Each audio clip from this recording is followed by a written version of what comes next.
Hello students, welcome back.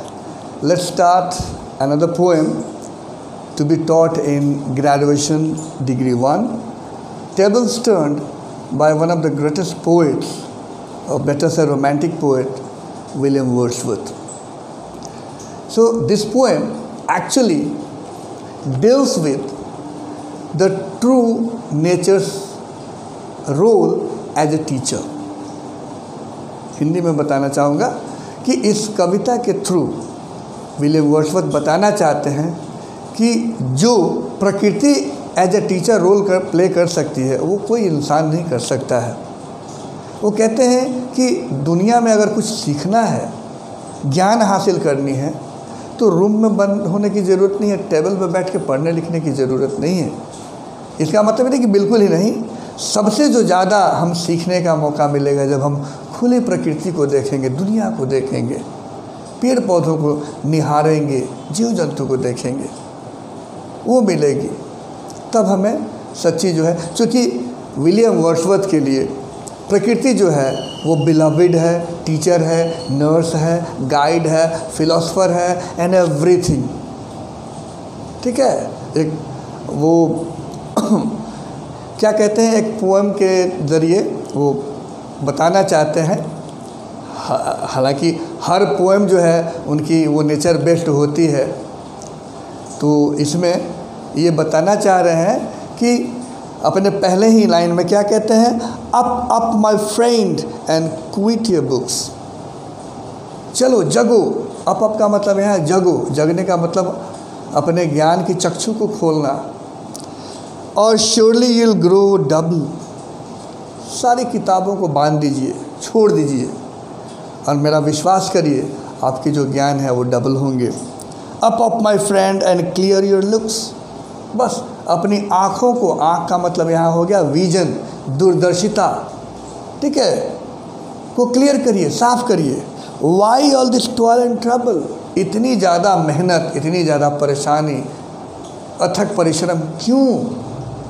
बहुत रातों रात जग जग के लोग पढ़ाई करते हैं। अगले स्टैंजा में कहते हैं, the sun above the mountains head, पहाड़ी के ऊपर सन है, सूरज है, और रिफ्रेशिंग लास्चर मेलो, और नीचे ज़मीन पर अच्छे खेत खलिहान है, पेड़ पौधे हैं, घास हैं, जो रिफ्रेशिंग होते हैं, आँखों को सुकून प्रदान करते हैं, फ्रेश एयर मिलता है। Through the long green field has spread, चारों तरफ हरियाली ही हरियाली है, जिसको देखकर आदमी पागल भी ठीक हो सकता है। His first sweet evening yellow, ठीक है, जो सबसे रोमांटिक पीरियड होती है येलो। येलो यहाँ कहने का मतलब है इवनिंग। इवनिंग सबसे रोमांटिक होता है, सबसे खूबसूरत होता है, सबसे इमेजिनेटिव होता है। तो प्रेम का इजहार जो है जनरली वो प्रकृति में होती है। बुक्स, नेक्स्ट स्टैंजा में कहते हैं, books it's a dull and endless strife, किताब क्या है, यह कभी ना ख़त्म होने वाली एक प्रयास है, पढ़ते जाइए पढ़ते जाइए, बोरिंग है, डल है। Come here the Woodland Lynette, सीखना है तो आइए, बगीचों में आइए, जंगलों में आइए, और सुनिए। वुडलैंड एक पक्षी है, लिनेट जिसका नाम है, ठीक है, उसकी आवाज़ को सुनिए, उसकी बोली को सुनिए। How sweet his music, how sweet his music, यानी वो इतना ज़्यादा आकर्षित होते हैं, कहते हैं कि सुन के तो देखिए। On my life there is more of wisdom in it, वो कहते हैं कि मेरे जीवन में इसका जितना प्रभाव रहा है वो कहीं और कहीं नहीं मिला है। इससे जो बौद्धिक नॉलेज मिला है, विजडम मिली है, वो किसी और जगह से नहीं, किसी और बुक से नहीं। उसके अगले स्टैंजा में कहते हैं, एंड हाक, हाक पीछे आके, hark means listen, how blithe the throstle sing, फिर अगले पक्षी जो थ्रशल के नाम से जाना जाता है उसको कहते हैं कि see how happily, how blithe, BLITHE, ठीक है, how happy the throstle sings, कितने खुश होकर बिल्कुल खुले हार्ट से वो गा रही है।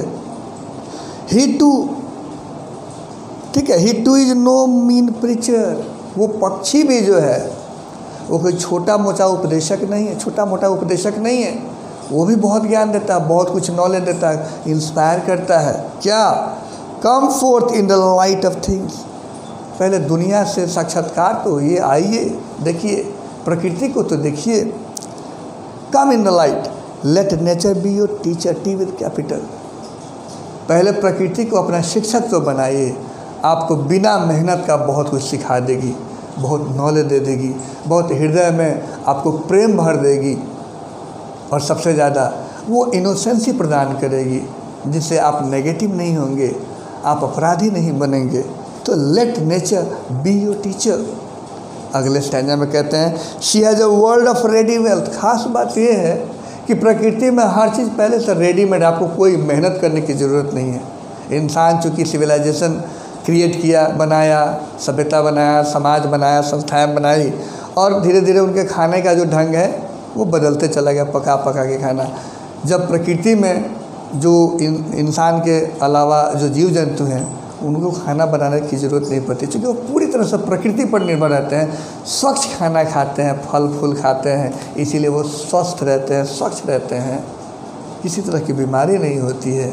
तो इसीलिए वो कहते हैं कि she has a world of ready wealth who she is symbolize to nature. उसके पास ऑलरेडी रेडी वेल्थ है, सब कुछ तैयार है, पहले से कुछ भी बनाने की ज़रूरत नहीं है, आपको कुछ करने की ज़रूरत नहीं है। Our mind and hearts to bless, और उससे क्या है, वो ऐसा वेल्थ है, ऐसा संपत्ति है, संपदा है, जो हमारे सिर्फ भूख को ही नहीं मिटाती बल्कि हमारे दिमाग को, हमारे हृदय को, सबको प्रफुल्लित करती है, सबको संतुष्ट करती है। Spontaneous wisdom breathe by health, और हमारा स्वास्थ्य अच्छा होने के साथ साथ अपने आप ऑटोमेटिकली, स्पॉन्टेनियस का मतलब होता है ऑटोमेटिकली, स्पॉन्टेनियस मीन्स ऑटोमेटिकली, ठीक है, स्वतः, जिसको हिंदी में कहते हैं स्वतः, खुद। Spontaneous wisdom breed by health, आपका स्वास्थ्य अच्छा होगा और आप में बुद्धिमानी यूं ही आ जाएगा अपने आप। जितना आप मेहनत करते हैं पढ़ने लिखने में, वो कुछ करने की जरूरत नहीं पड़ेगी। ट्रुथ ब्रीथ बाय चीयरफुलनेस, और सच बनेंगे, आपको सच्चा बना देगी, ईमानदार बना देगी। और जब ईमानदार होंगे, सच बनेंगे, तो आप में वो जो खुशी जो होगी वो निरंतर प्रफुल्लित करने वाली होगी और हमेशा आपको मधुर अनुभव प्रदान करेगी। अंतिम जो स्टैंजा है वो बहुत इम्पॉर्टेंट है और एक्सप्लेनेटरी है, generally reference to the context में आपको एग्जामिनेशन में पूछता है। One impulse from a vernal wood may teach you more of man, of moral evil and good than all the sages can. One impulse, यानी ये जो जंगल है, झाड़ है, पेड़ पौधे हैं, बगीचे हैं, उसका एक एक कण, एक एक पौधा, वन इम्पल्स मैं teach you more of man, ये आपको शिक्षित कर सकते, कोई इंसान नहीं उतना कर सकता है। More than a man it can teach you, single herb, single plant, single creature. Of moral evil and of good, वो क्या मॉरली नैतिकतापूर्ण, क्या सही है और क्या अच्छा है, क्या गलत है, उसमें भेदभाव कराना सिखा देगी आपको। जैसे ही आप प्रकृति के बीच जाते हैं, पेड़ पौधों के बीच जाते हैं, तो मन से वाह निकलता है सिर्फ, और आप सारी बुराइयों को, सारी नेगेटिविटी को भूल जाते हैं। ये उसकी पहला प्रभाव होता है प्रकृति का, यही तो प्रभाव है कि आप सारी नेगेटिविटी को भूल जाते हैं, सारी दुनिया का जो लूटपाट है, भ्रष्टाचार है, वो सब भूल जाते हैं। तो ये सिखाती है of moral evil and of good, ठीक है, कि मॉरल नैतिकता पूर्ण जो एविल होती है, बुराइयाँ होती है, उसमें फ़र्क करना बताती है, और क्या अच्छा है ये भी बताती है। Than all the sages can, sages का मतलब यहाँ सन्यासी, सन्यासी का मतलब गुरु, शिक्षक, उन सब से ज़्यादा वो प्रकृति आपकी, अगर आपका गुरु बन जाता है तो वो सिखा सकती है। So this is all about the poem tables turn. The tables turn यानी उसको उलट दीजिए, उसकी ज़रूरत नहीं है, उसको सब वाइंड अप करिए, ठीक है। तो ये एक्सप्लेनेशन है इस पोएम का। अगले पोएम के लिए आप वीडियो को वॉच करते रहिए, सब्सक्राइब करते रहिए और शेयर करते रहिए। Thank you very much.